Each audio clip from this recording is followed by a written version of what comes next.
the bottom, ain't no problems, we gon' make a way. Got no coach on the field, but we making plays.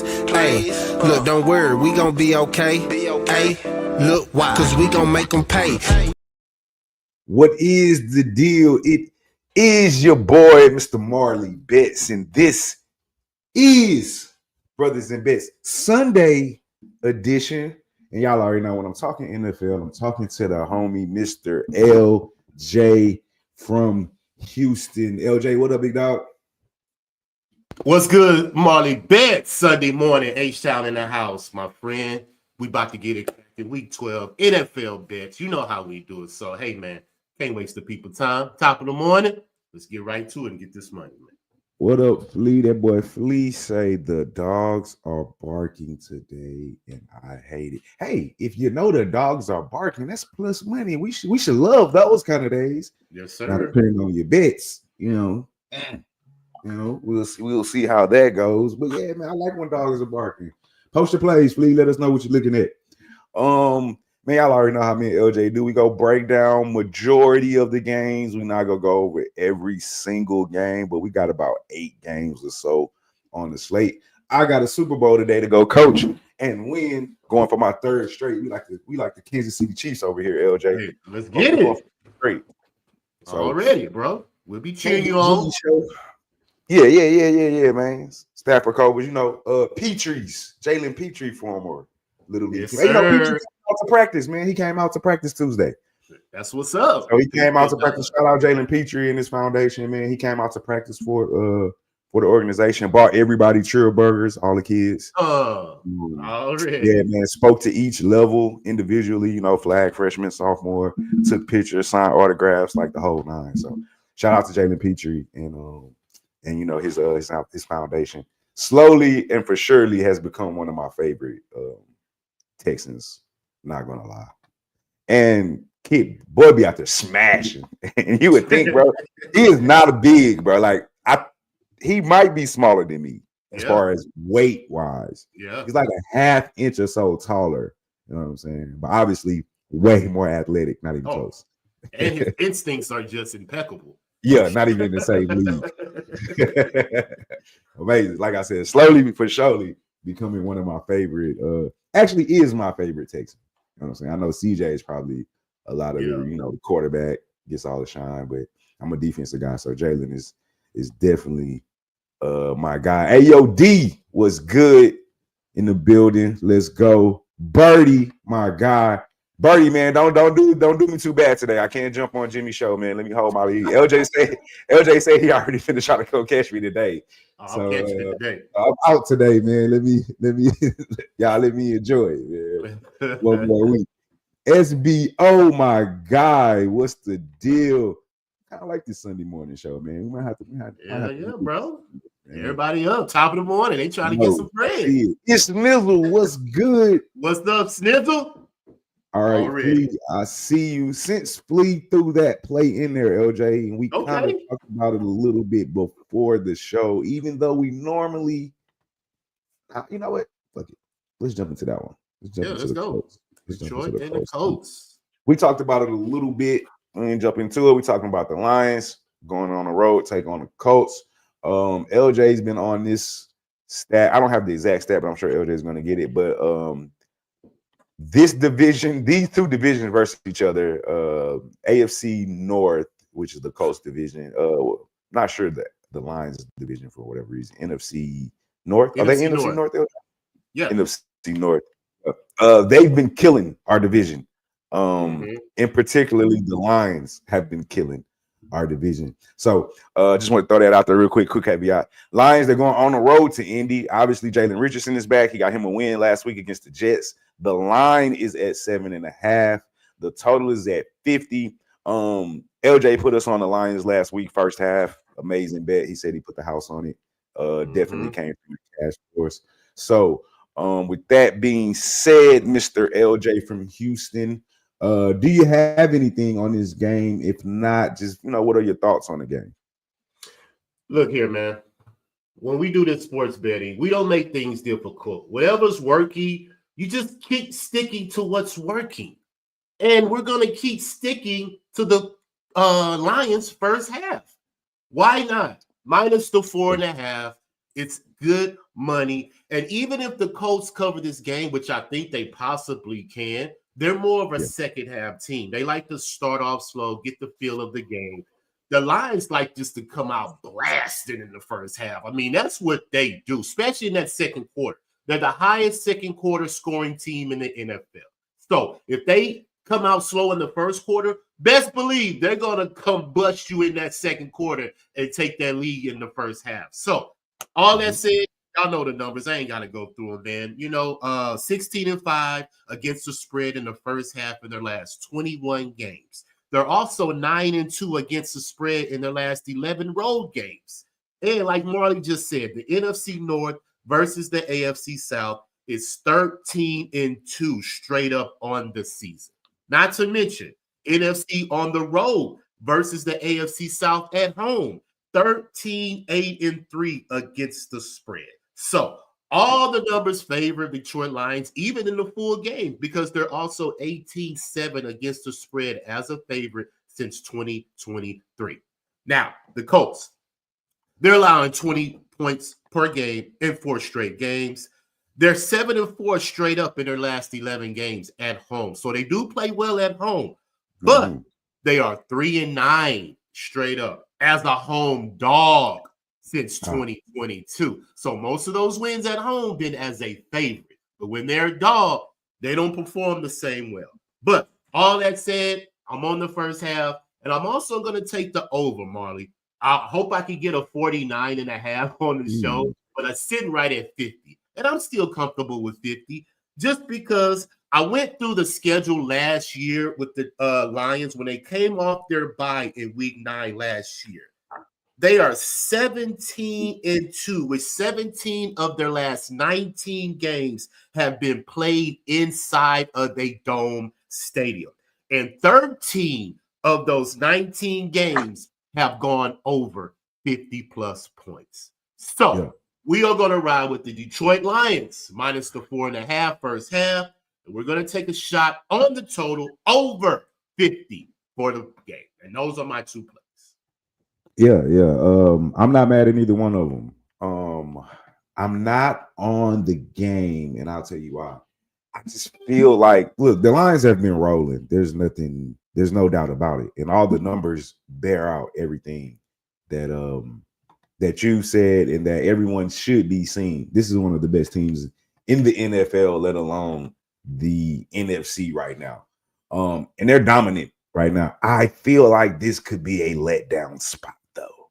Something is just, and when I say letdown, I don't mean the Colts win the game. I mean, like, they can cover the game. You know what I mean? Backdoor cover certainly keeps me off the 7.5. Do I think it's likely? No. I think the more likely scenario is that the Lions will go in there and blow out the Colts.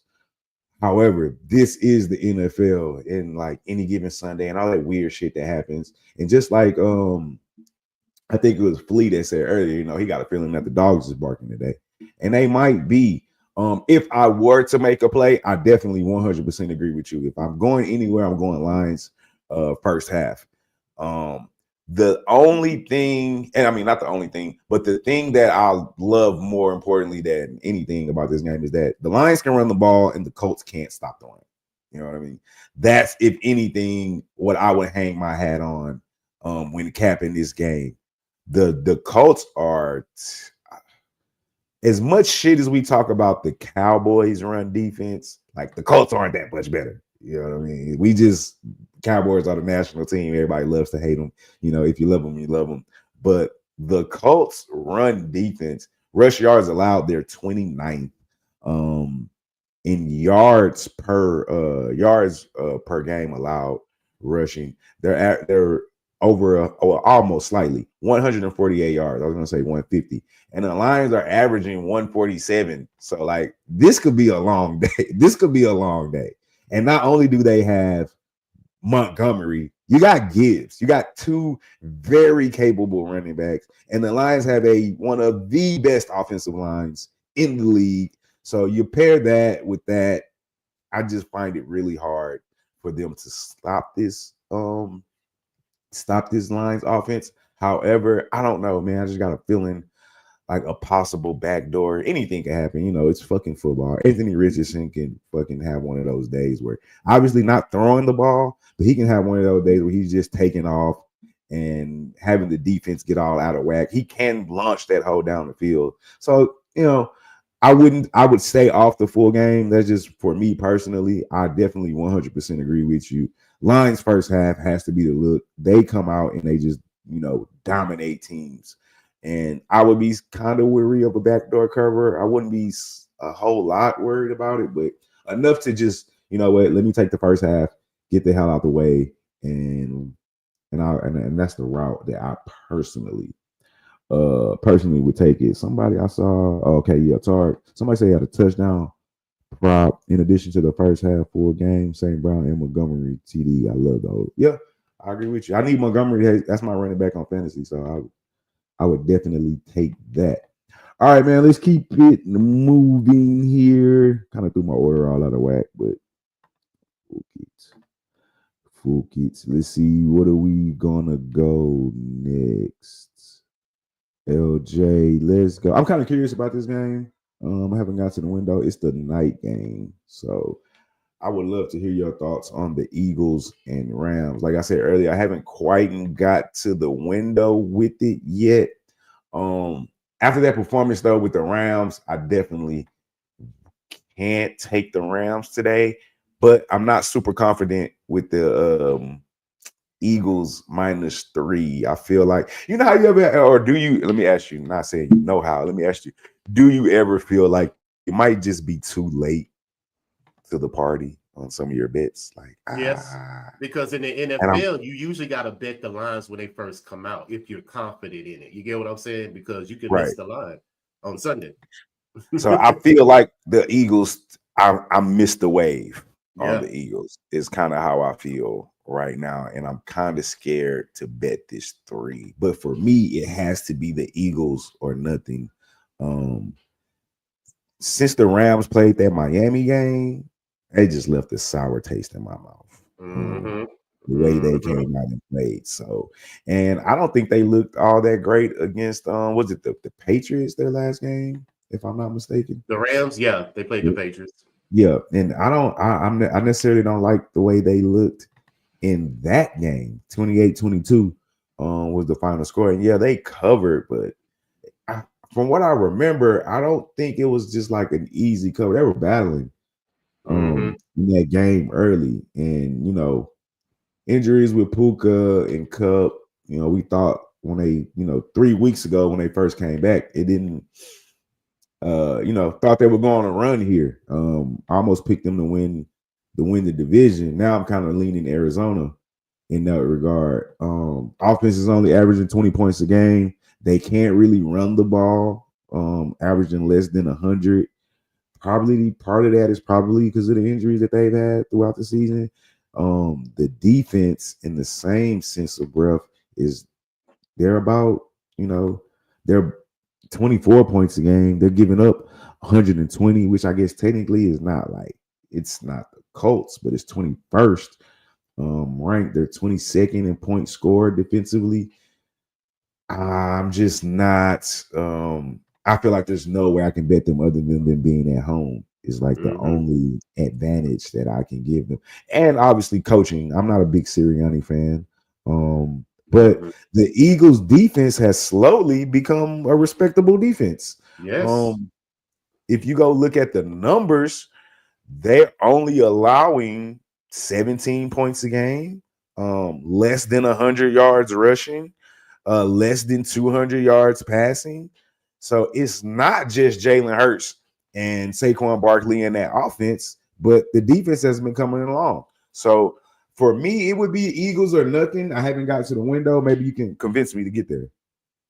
No, I haven't put nothing on this game simply because it was the Sunday night game. So usually I usually see how my day has gone so far during the day.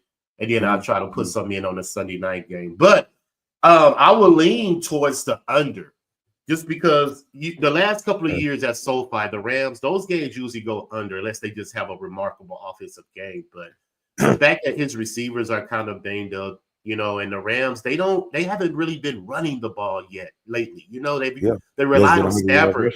Yeah, to make passes. And, Stafford can throw a pick, make a wrong read. And he can make a mistake at any given time.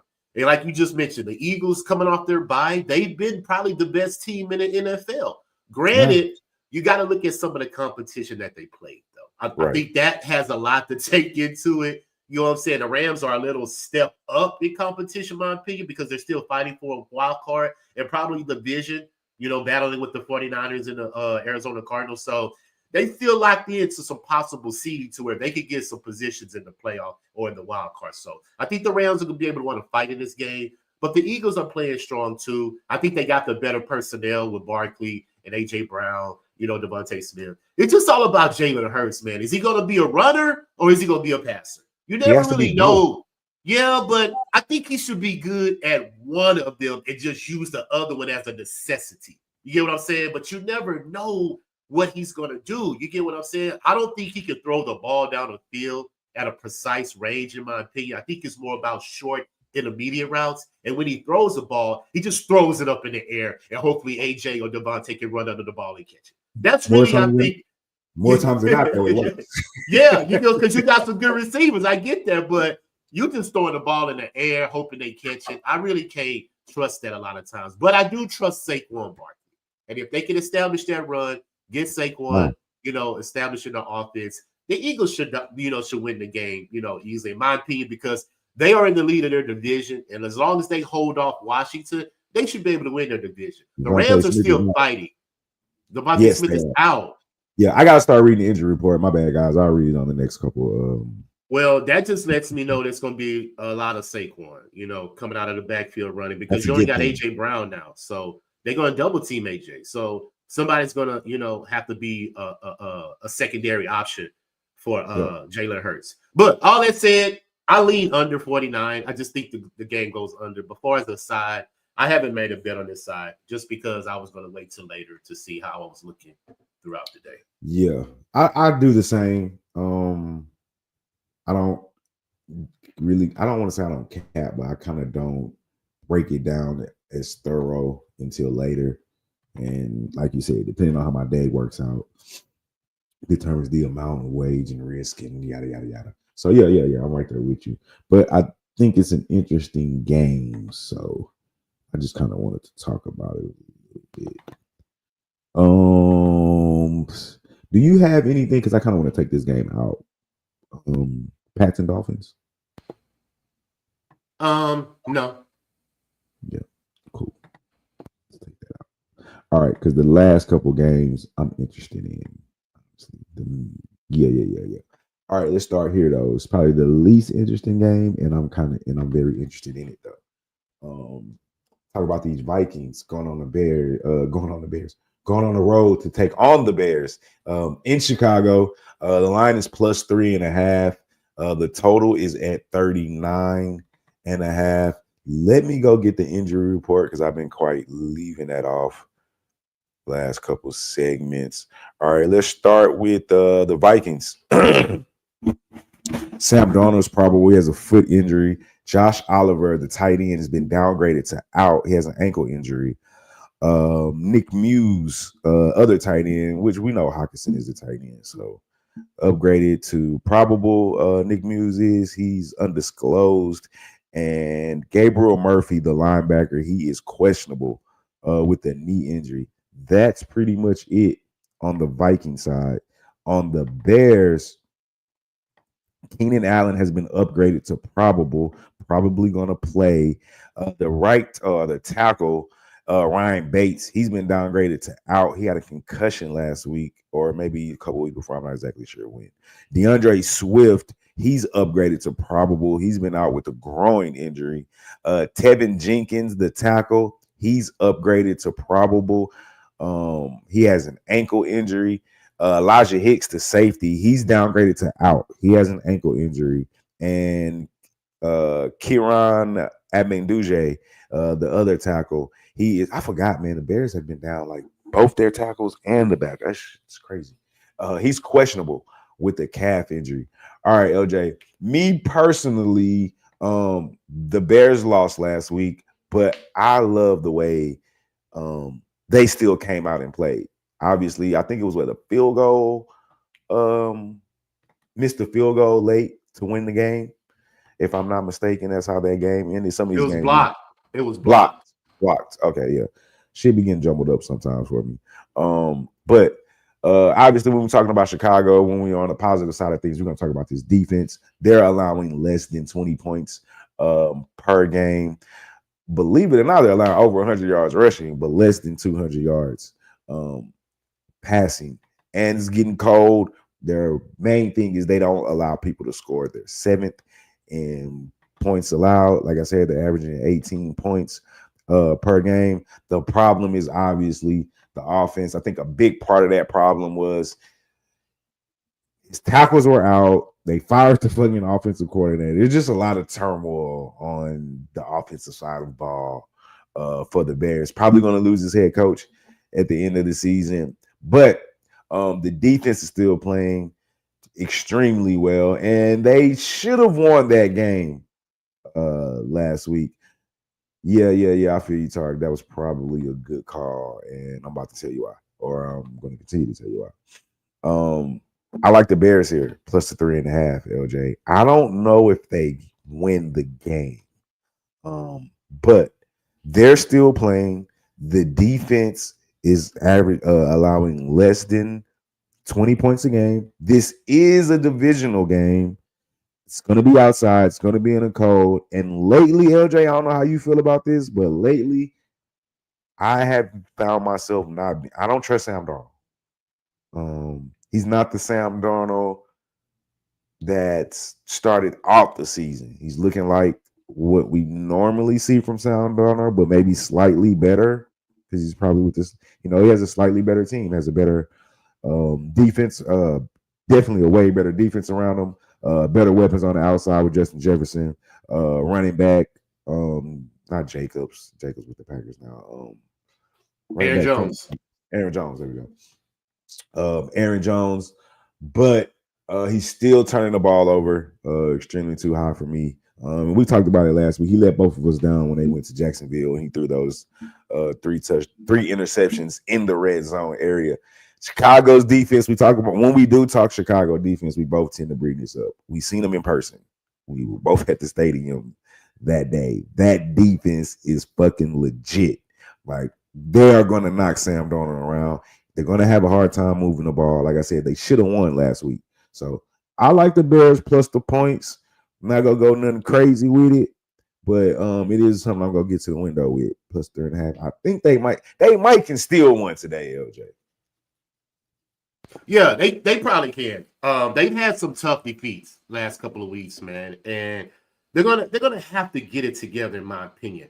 But it's interesting for me to see how the Bears start off in the first quarter because they have not had the lead coming out of the first quarter at all season, and they're only 2-8 against the spread in the first quarter. So they usually get behind the 8 ball early in the game. And that's when Caleb has to press and he has to try to come back to get into the game. But if they can get the lead, you get what I'm saying? Get like a 10-0 lead. You know what I'm saying? That leaves a nice cushion for the defense to play ball. You get what I'm saying? Because if the defense is out there and they're behind, they got to press to try to get the team off the field and then hopefully Caleb can come and score. But if they can jump on the Vikings early, I believe the Bears have a good path to either cover the spread or possibly win the game. But all that said, you just mentioned that defense. The defense has held the last 15 out of the last 16 opponents to 21 points or less. The Vikings team total is right at 21.5, plus 100. But the under is minus 130. I think I'm going to take a shot on that under 21.5 team total for the Vikings. Just because I like your under. You get what I'm saying? I think the game goes under. This is a divisional game. The defense is nice for the Chicago, but their defense against the Vikings defense is not shabby either. You know, they dialed up blitzes a lot. So Caleb Williams is going to have to get the ball out fast today or run the ball, either or. You can't hold the ball today versus the Minnesota Vikings because you're going to get sacked, you're going to get pressured, and most likely you're going to make a mistake. You know what I'm saying? So hopefully the coaching staff on the offensive side of the ball for the Bears can hold up on the offensive line, protect Caleb just enough for him to make his reads and get his passes off. But all the numbers point to the Vikings, 6-2-2 against the spread on the road as a favorite since 2022, 9-1 straight up in that time as well, But like I mentioned, I'm interested to see how the Bears come out early. I would take that under. I haven't bet it, but I like that under just because I believe the Bears are going to try to come out and hold the Vikings off from scoring on them. But Caleb is still going to have to do his part to get the offensive production on his heels. So all that said, I lean under, but I'm interested to see how the Bears come out in the first quarter. 11 out of the last 12 games have gone under, Marley. So I vouch for that under. I haven't bet it. I may get to the window, but we'll see what happens. But heavy I kind of like what Tar did, man. I kind of like what Tar did. He teased it. You know what I'm saying? Yeah. That's not a bad idea to me. Tease it up to 47. Maybe it's 39 and a half. So maybe you get 46 and a half instead of 47. That's a good look. And take that under. I think that's a great idea. I might look into that. Yeah. I'm right there with you though. I agree with everything you said, man. He has to get the ball out. He tends to hold the ball. Hopefully, like I said, part of that is his tackles have been out. He gets 2 of them back today. He also gets Swift back today from the groin injury. So hopefully, they can run the ball a little bit. We know Brian Flores is going to come out here like he's going to blitz the shit out of, which kind of scares me a little bit of the. That's why I'll take the 3.5 before I'll take the money line. I don't necessarily think they'll win, but I think it'll be a tight field goal kind of game with it being in the division, with me not trusting Sam Darnold. That defense still playing, we saw last week. They haven't necessarily given up as far as the way they play. They're still going out there trying to win ball games. So I like what I saw. I'm not so high on the Vikings. I think we cover this game. I feel good about it. Look, I've been trying to tell people for. You say I've been trying to tell people. They should watch and see for themselves. You ain't got to tell them nothing. Since the Ravens game, man, like if you want to make some money this season, you gotta fade the Cowboys. I've been saying this since the Ravens game. I think I took first half that game and the team total. The Cowboys suck. And I don't care who's at quarterback. You know what I mean? I don't care if Michael Parsons is hurt and then he's playing again. Like, hey, he hasn't shown the ability to make a huge difference in the scoreboard of the play or the defensive, what I want to say, or, how good the defense is. Like, they've been terrible with him and they've been terrible without him. So, same with that.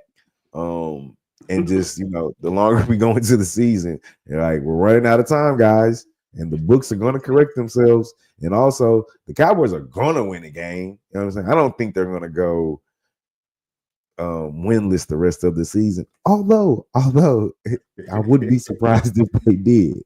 But they do have another game against the Giants, I think.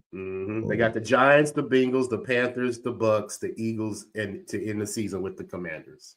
So you got the Giants and the Panthers in there. Yeah. They'll sprinkle a couple, little 2 wins right there. Hopefully. They could squeeze a win out of there, man. All right, man. Let me go over the numbers and go over the injury report before we jump into it. Obviously, we talked about the Cowboys. They're going on the road. I mean, I guess that's a good thing because they've been terrible at home. So, they're going on the road to the nation's capital up there in D.C.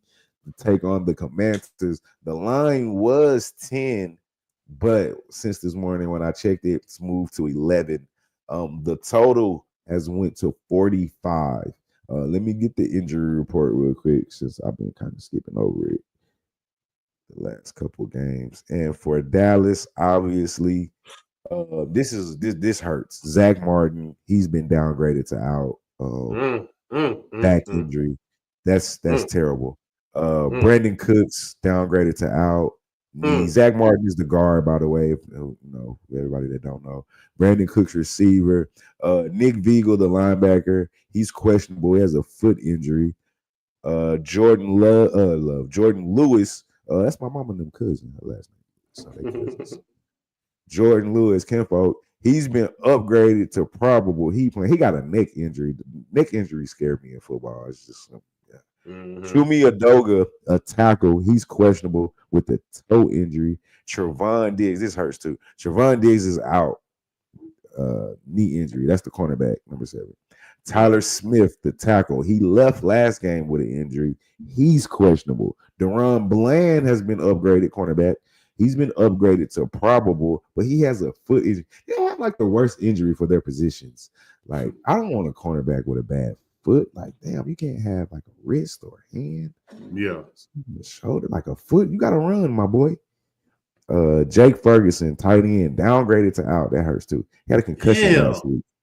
Marquise Bell, the safety, he's downgraded to out. He has a shoulder injury. This shit is insane. Hunter Lupecki. I don't know how to say that. Lupek. Somebody correct me if I'm wrong. Running back, he's upgraded. That's good news. He has a calf injury, like running back with lower leg injury. Jesus. Marshawn Nealon, the DN, he's upgraded to questionable with a knee injury. And on the Washington side of things, let me see here. Nick Bellore, he's a running back. Oh, but Bijan's playing, so you're good. Not Bijan. That's not his name. Who? Brian Robinson Jr. Brian Robinson. There we go. But he's healthy. But the backup running back, Nick Bellore, he's questionable with the knee injury. Marshawn Lattimore. I don't think Marshawn has played since the trade, has he? He's been downgraded to out. He still has a hamstring injury. The kicker, Austin Siebert, he's upgraded to probable. He has a hip injury. And Javante Jean-Baptiste, the DN, he's been upgraded to questionable with the ankle injury. And that's all we have for Washington. All right, back to my Cowboy shit. LJ, can you do me a favor? Do you have the lines up? Can you give Yes, I do. Can you give me the team total lines, please?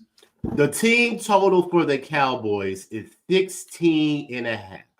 The team total for the Commanders is 27.5.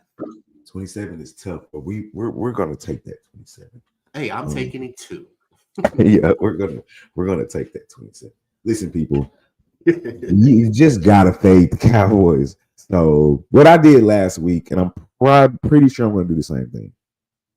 This week when the Cowboys played the Texans, I took the Texans first half, I took Texans full game, and I took Texans team total over. You know what I mean? You just gotta fade the Cowboys. This defense is terrible, and I know Micah came on his podcast and he was like, "We actually played good for like the first half, and we only gave up whatever he said they gave up." Bro, y'all gave up like y'all gave up 30-something points in that game to the Texans team. And I'm from Houston, and that's my squad. Offensively, we've been stagnant. We never scored in the second half. And now the defense is always, defense has been balling all season. We'll talk about the Texans later. But for them to, like, if you're in the state, like, you know what that game meant. You know what I mean? Like CJ Nim, I think I've heard him speak on this before. He knows, and every Cowboy in that locker room that's at least connected to the city in any way knows how much that game means to the city. I'm sure it means just as much to Dallas as it does to Houston. Because down here we take that shit. Those are bragging rights for until the next time we play each other. And if you're a Cowboy fan in Houston, you got shit all that week about Texas versus the Cowboys. So for them to come out there and play the way they played, and I don't think it's their fault. They're just not good. You know what I mean?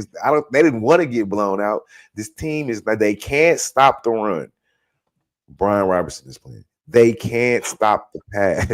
Their cornerbacks are out. They can't stop the pass. I think this is a perfect get right game for Jaden Daniels, because he hasn't been necessarily playing the best football as of late, and yet it's still their fourth in points scored. LJ, me and you, we're big point differential guys. Dallas is only scoring slightly under 20 points a game, and some of that don't count because that shit was with Dak. But they giving up 28. They almost giving up 30 points per game. There's just no way we can back these guys. Meanwhile, Washington, they're averaging damn near 30. They're averaging 28 and only allowing 22. They're not going to score 20. The Cowboys are not going to score 20 today. We probably could add a play in, LJ, and take the team total under because they're not going to score 20 points today. Like, I don't know how many different ways to tell the people. Like, I'll let you do all the numbers and shit, but like, there's just nothing that you can convince me to say, LJ, to not be on Washington first half. I don't even have the exact line because I didn't look it up. It's probably a touchdown or maybe 6. You probably can get a 6. LJ, you can tell us the first half line. First half, Yeah. 6.5. 6.5 is under a touchdown. I would take it, and they're at the crib. Yep. And I would take. I already took the 10 because I got it at 10 yesterday. But I wouldn't be afraid to take the 11 either, man. And the team. So like that's. I didn't want to like. Yeah, I don't know what else to say. You just. Hey man. I'm right there with you. I didn't take the 10. You get what I'm saying? I must trust the fact that Washington comes out early. But you already mentioned it, man. The team total over 27.5 is probably the best look on the board because Washington's going to score on the Cowboys. This is a divisional game, and they're coming off 2 losses. So this is a prime opportunity for Washington to get back to their winning ways versus a divisional foe. That is just horrible. Like the last 5 games, the Cowboys have given up 47 points to Detroit, 30 points to the Niners, 27 points to the Falcons, 34 versus the Eagles, 30 last week, or 34 versus the Texans. So they're in the 30s, guys. They're giving up at least 30 points in their last 5 games. So might as well take the 27.5 team total over for Washington. And you might as well take Brian Robinson Jr.'s touchdown. He may get 2 touchdowns because Dallas cannot stop the run. And they can't run the ball like you said. That's an automatic fade for any team playing football. I don't care if you play in NFL, college, Little League, Pee Wee, whatever you want to call it. If you cannot run the ball or stop the run, that's an automatic disaster, man. So, yeah, I'm with you, man. I'm Washington. I'm on them early. But interesting to note, third quarter, Marley, Dallas is 2-15 against the spread in their last 17 games coming out of halftime in the third quarter. Washington is 12-5 against the spread in the third quarter coming out of halftime. So it's completely opposite of these teams coming out of halftime. So let's trust Washington takes care of the team early. They may keep the lead at the end of the game. But the 10, you can have that 10. I don't really need the 10. I'm just going to take the team total over 27.5. And on the other side, you might as well take Brandon Aubrey over 1.5 field goals for the Cowboys because that's the only way they can score is their field goal kicker. So they might take points off the board. You never know. Hey, man. Hey, they might. But I'm going to trust that Brandon Aubrey continues to keep earning his check because he's the only way the Cowboys can score. But other than that, Washington all day, divisional game. They're still fighting for the division with the Eagles. So this is a very important game for them. Win this game, they get back to their winning ways, and they will be fighting for the Eagles for that division. So team total over 27.5. Brandon Aubrey over 1.5 field goals are my official plays in this game. Yes, sir. Yes, sir. What up, Razor, man? Appreciate you checking us out. Shout out, Razor. Follow the homie Razor, a.k.a. Cash It. Goddamn peaks. We're getting close to the one more thing I'll say. Cliff Kingsbury, this is your chance to show that your offenses don't break down at the end of the year or second half of the season. Typically, that's what's been happening throughout his NFL career. Start out amazing, and then back half of the season, tailspin. So I guess that's slightly concerning, but this is perfect get right, man, with the perfect get right team. Like, you know, coming into town, you're at home. Let's run it up, man. Let's fucking run it up because that's what we can do against this team. So, LJ, I'm very interested in this game. I specifically didn't make a play because I wanted to hear your thoughts on this. I'll tell you right now, I like your Cardinals, but I'm not sure. So I know that's one of the teams that you keep an eye out on. That's one of the teams you watch closely. Yeah, that's one of the teams you have a good read on. So I just gonna read out the injury report and the line, and I'll let you take it away. We're talking about the Arizona Cardinals, big division game, going on the road to take on Geno Smith and the Seattle Seahawks. It's a pick 'em, and the total is at 44. Let me get to the injury report real quick. For the Cardinals, Prater's been out. Jalen Thompson, the safety, he's downgraded to out. He has an ankle injury. Darius Robinson, defensive tackle, he's upgraded to questionable. He had a calf injury. Guard Isaiah Adams is upgraded to probable. He had a back injury, and Xavier Thomas, the linebacker, is questionable. He also had a back injury. That's it for the Cardinals. For the Seahawks, Leonard Williams, the defensive end, he's been upgraded to probable. He has a foot injury. Noah Fant, the tight end, questionable with the groin. LaVisca Chenault Jr., the receiver, he left last game. He's questionable. He has an oblique injury. Tight end Brady Russell has been downgraded to out with a foot injury, and receiver D. Williams has been upgraded to probable. So fairly healthy for the most part, both teams, as far as you can be in the NFL season.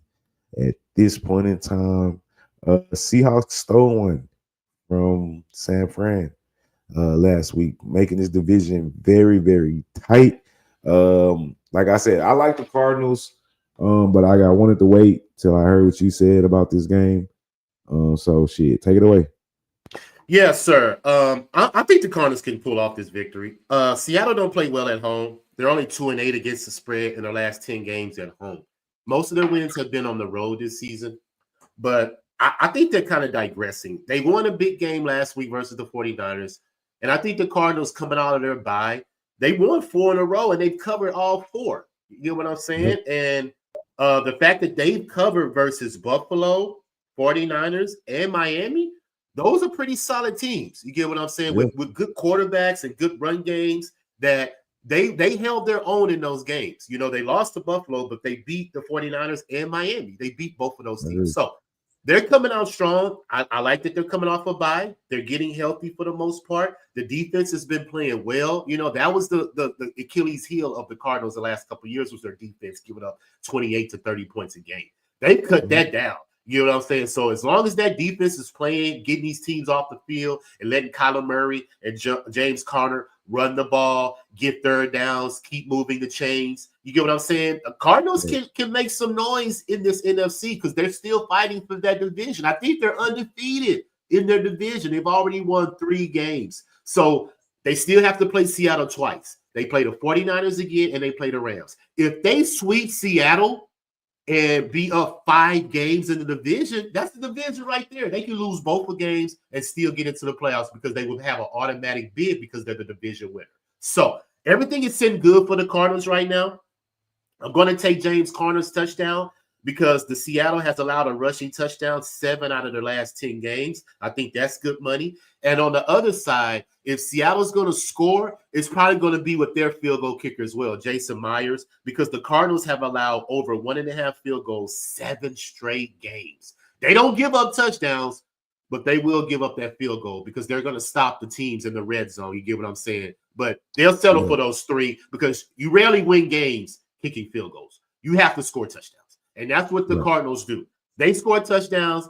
They can get up 17 on the Seattle, and I think that'll be good enough for them to win. Divisional game, I don't expect the game to be high. You know, I will lean under. But since this is a pick 'em, I believe the Cardinals can come out and win this game versus Seattle. Just because they had that good win last week versus the 49ers that they wasn't supposed to win.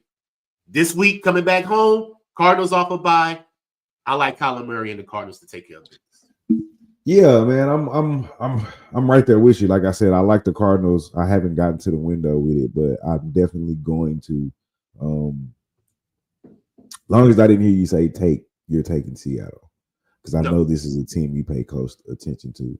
And you mentioned it. One of the things that I like is they gonna run that ball, bro. Yeah, you know what I'm saying. They're gonna run the ball. James Conner, Kyler Murray, and they're not like, they're fifth in rushing yards. You know what I'm saying? And they're averaging about 150 a game. I got 149, but I'm just rounding up. They're averaging. That's a good number. Yeah, that's a good number. That's a solid number. And then you got the defense they're 12th in points allowed. You know what I mean? That's not bad. They're only allowing 22 points a game. You know what I mean? Whereas on the other side, and Kyler Murray's been playing great. The turnovers are down. I don't know if he's, and I think that's because they're running the ball a lot more. They're under center a lot more. They're not saying, "Hey, Kyler Murray, drop back, run around and just beat everybody." You know what I'm saying? This shit not high school and college anymore. So they're kind of like an old school football team. Like they gonna run the ball. They might line up in the play action pass, roll out. Kyler Murray, if it's not there, you can run it. And we'll play solid defense and we'll see what happens. And to me, Geno Smith and Seattle, they're leading the league in pass yards and they're slinging it all over the place. But he turns the ball over entirely too much for me. And that's to me where I'm gonna go the other way. They can sling it all over the field. They got DK Metcalf. I can't think of the other guy's name. I'm drawing a blank. Lockett. Tyler Lockett.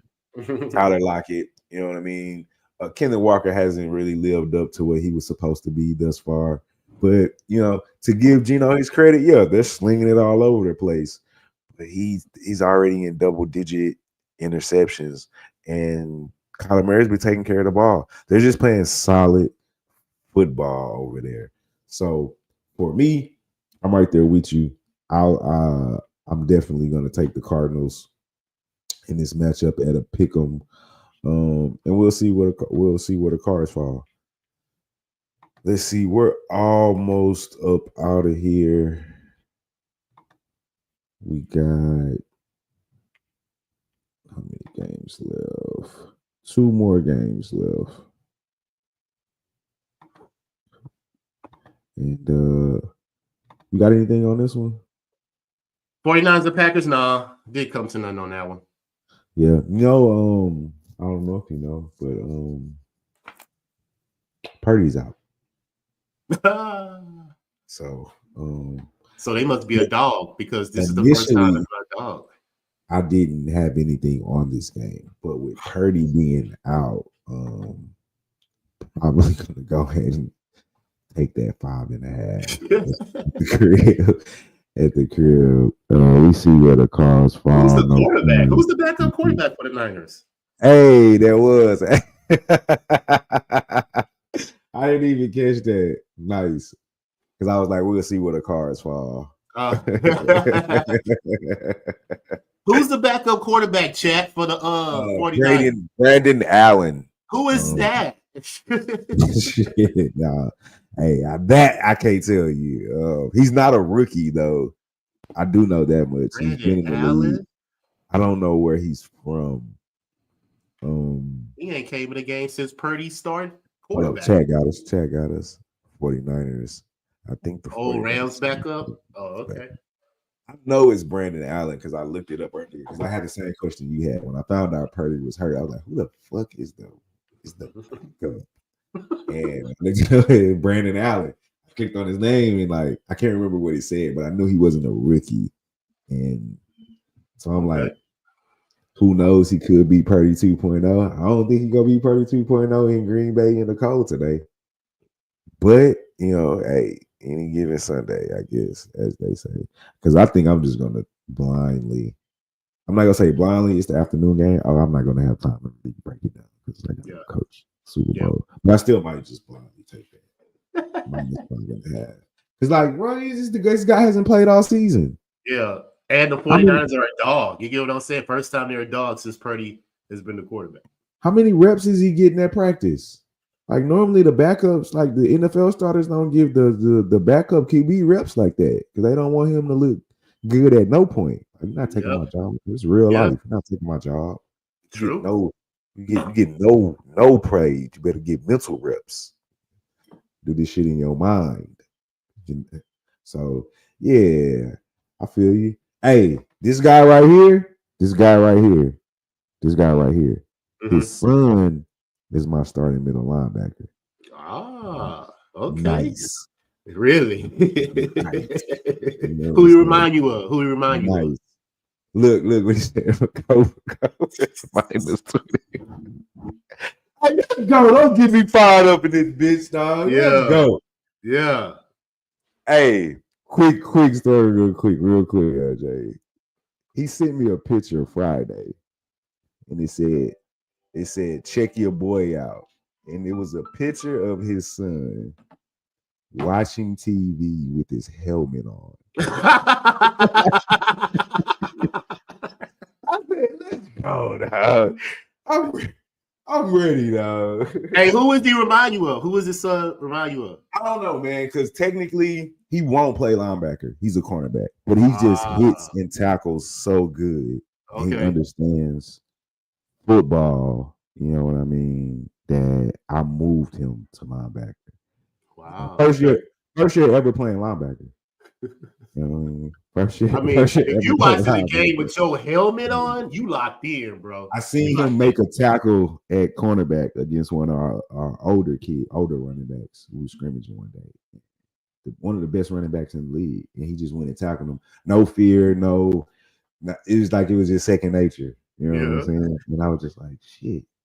I'm gonna move this kid. To with a linebacker. You know what I'm saying? He must be fast. Nice. Nice. All around. That's what's up. Nice. All right, man. So yeah, like I said, we both wasn't initially on this game until I don't know if LJ is going to change his mind, but once I found out Purdy is not playing, I'm definitely I'm probably gonna leave it alone. But I'm letting y'all know now, it's not like nothing I broke down or LJ broke down. It's just really blindly based off, like, I don't know who Brandon Allen is, so I'll look a little bit into it before I go to this field. But he ain't getting no playing time this year. He's probably not even getting reps at practice. And then the 49ers I tell people this about the 49ers, at least the last 2 years. Kyle Shanahan's offense is so physical and so physically demanding that he wears his players out. That's why they're always hurt. Every year, Deebo Samuels is hurt. Kerry Kittles gets hurt. They all get hurt because it's just so physically demanding. So they break down, even though they've gotten to the Super Bowl, so you can't question it. I'm not saying you're not a good coach, but quarterbacks hurt. Boys are hurt. So I'll take the Packers. All right, LJ, before we get out of here, I always got to talk about team that is near and dear to both of our hearts. Definitely mine. Titans and Texans, man. Texans at the crib. Like I said, Petrie came through. Shout out Jalen Petrie and the foundation. Showed us some love on Tuesday. Titans are on the road. They're terrible. The Texans, the line is at -7.5. The total is at 40. Texans aren't great, but we're a very solid football defense team with a very, very good defense. LJ, we've been saying this, I don't know, 6, 7, 8, 9 weeks. I'll let you give the numbers. I'm on the Texans first half. It's come through for us over and over and over again, even when it's been good teams such as the Lions. That's just a line that a number that's just continued to cash for us. A touchdown is doable. Nico Collins is back. We'll see what happens with the offense. The line still is not where I would like it to be. But we're playing against an opponent that they just don't beat anybody. They don't beat good teams. And we're at the crib. I don't have time to fuck around here today, to be honest with you, LJ. So I'll let you take it away. I kind of just was like, man, I'm Texans first half. It's almost on auto bet, to be honest with you. at this point, I don't see them. I just don't. I don't. Will Levis, I like Tony Pollard, but he doesn't have any weapons. Oh, you know what? I'm sorry, guys. Let me read the injury report really quick. Or do we need the injury report? Does that change anything? No, we need the injury for the Texans. I need to see where Will Anderson. We need to see Will Anderson is in. I don't think it's gonna matter. I like the way Daniil Hunter's been rushing off the edge. He showed up last week. I mean, I know it's the Cowboys, but like, are the Titans that much? Well, yeah, the Cowboys are terrible. They're fucking terrible. That was fucking terrible. So yeah. Let's look at it. Let me see. I scrolled too far. Where the fuck is it? Texans and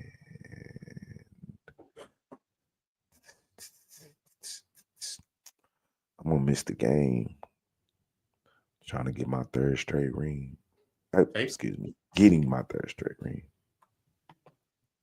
All right, I got it right here. Let me see. Texans injury report. Damn, Tennessee shit long. I need to look at that shit. All right. For the Texans, we got Danico Autry. He's questionable. Okay. Fadakasi. He is downgraded to out. Will Anderson upgraded to probable. There you go. Probably gonna play. I like that. Play. Blake Fisher, the tackle, he's downgraded to out. He had a concussion. So did Lassier, the cornerback. The other, yeah. So did Lassier. He's he's actually upgraded to probable. There we go. So Blake Fisher is downgraded to out, the tackle, concussion, but Lassier is upgraded to probable. He also had a concussion. And on Tennessee, that just makes me feel better about the Tennessee side of things. Justin Hardy, senior, he's questionable with the groin, cornerback. Sebastian Joseph Day, defensive tackle, upgraded to probable. He had a bicep. Kenneth Murray, that's big, upgraded to probable. He had a shoulder injury. Roger McCreary, the cornerback, he's questionable. He had a knee injury. And Tajay Spears, the running back, I remember that boy from Tulane. So you don't know. I think it was Tulane. Yeah, I don't know college. I think it was Tulane. I'm pretty sure it was Tulane. Running back though, he's downgraded to out. He had a concussion. So yeah, that is the injury report for the game. Yeah, so it just convinced me even more that I'm on the right side here with the Texans -4, or is it 4.5? Either way, I'm comfortable. I think they'll be up by a touchdown. It's 4.5. It's 4.5 first half. I'm comfortable. Yeah, I'm comfortable. Look around and take this. I don't like the 7.5. Get a 7. But yeah, that's it for me, man. I'm good. What you got? Hey, man, first half, 10-1 against the spread in the first half. Best in the NFL. So hey, we're gonna continue to ride that. They're averaging 18 points in the first half at home. You know what I'm saying? So easy play for me right there. But the full game is where we're gonna hold off on, just because both of these teams, they like to score early in the first half. If they can score in the first half, and that's leaning more towards the Titans, because we mentioned earlier, man, they haven't won a game on Sunday yet. The only one win that they have is on Monday Night Football versus the Miami Dolphins. Crazy. And that was without Tua. That was Tyler Huntley at quarterback in that game. So that's the only win that the Titans have had all year. Now, first half, they're 13-7 in their last 20 in the first half money line. So, hey, they can easily fight us in the first half, but I just believe the Texans roster is just too much for them to hold off. And the fact that the Texans are top 5 in points and points allowed in the first half, I believe they can hold off and cover that 4.5, be up by a touchdown at halftime. But second half is where it's going to get interesting, because both of these teams Titans averaging 6 points on the road in the second half. Houston averaging 4 points in the second half overall. That is the worst in the NFL, Marley. We do not score in the second half for some reason. Yeah, we're terrible. Maybe we just like to sit on the lead. You get what I'm saying? And just run the ball, take the time off. When we play Dallas, we're going to score in the second half. I told you. Well, that's Dallas. You get what I'm saying? That's a different story. But this is a divisional game. You know what I'm saying? Yeah. You usually throw out the records when it comes to divisional games. But the fact that the Texans have the best quarterback in the division gives us leeway to always be viable to win this division, in my opinion, just because we have the better quarterback. Right. But all that said, defense is what's going to make it happen, in my opinion. I like the fact that Will Anderson is probable, so that means he's probably going to play. This is a divisional game, so they don't want to give the Titans any kind of breath, any type of hope that they could come in and upset this team. So I'm going to stick at the fact that the defense plays solid, keep the Titans under their team total. It's at 16.5. It's right at 17. You know, they scored 17 points usually all through the season. So they may hit right at 17. So I'm going to leave that team total under for the Titans alone. But I'm going to take the under. I have it at 40.5 now, just because both these teams don't score in the second half. So even if the first half goes over, I think the second half will die down and both teams will just feel each other out and try to just establish the run game, because I think both of these teams are going to try to run.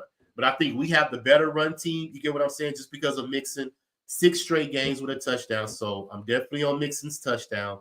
And I'm definitely on Fairbairn's over 1.5 field goals, because he's hit it in 8 straight games in a row. 2 field goals, 8 straight games. Not to mention, the Tennessee Titans have allowed over 1.5 field goals their last 9 games versus the division. Not to mention, they're allowing 8 rushing touchdowns in their last 5 games. So Mixon and Fairbairn should be good money today. But I'm going to stay off the spread, because the Texans are only 2-8 against the spread in their last 10 games versus the division. And C.J. Stroud is only 3-5-1 against the spread as a home favorite. But the fact that time of possession, we're 3rd in the NFL. Plays per game, we're number 2 in the NFL. Opponents' yards per play, which is identity of our defense, is top 5.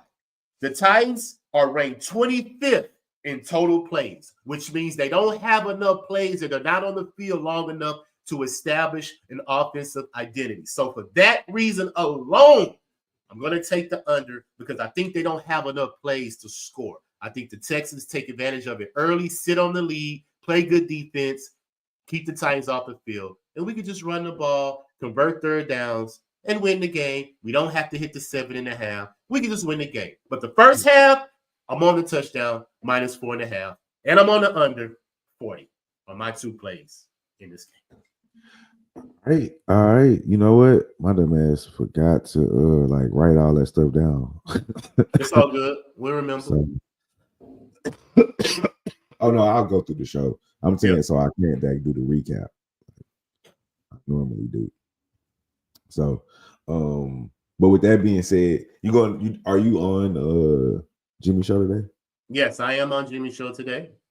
And like I said, I will be taking the lead from you today, because all my looks are going to hit today for the most part. I hope all your looks do hit. Because I don't want nobody to lose. Cool. So I hope all your looks do hit. However, for those that don't know, we talk about Pub Sports cappers contest. It's what, 29? Yeah, 30. I think it's 30.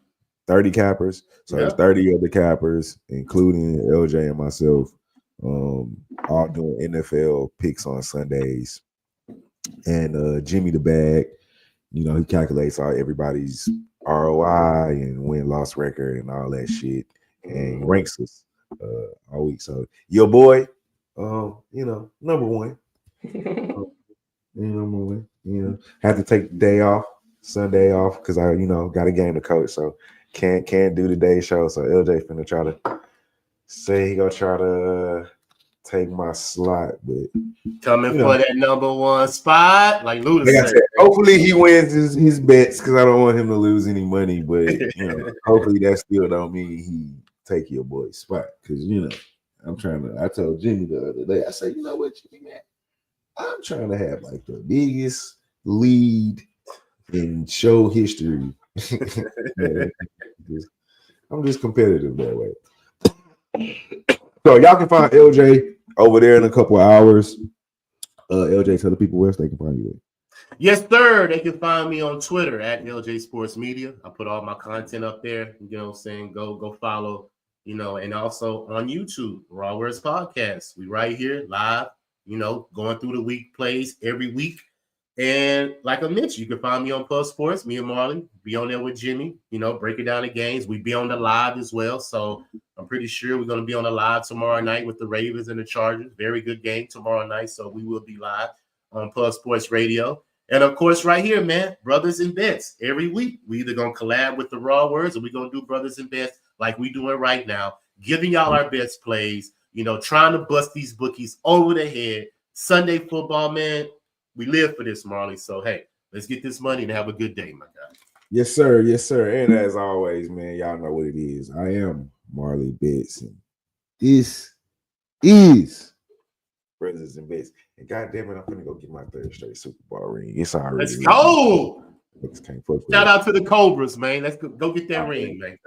That right there, that's LJ from Houston. And I am Marley Betts. This is Brothers and Bets. And may the odds ever be in your favor. But y'all already know what it is, man. Let's be Vegas. We out this morning. Let's go, Texas.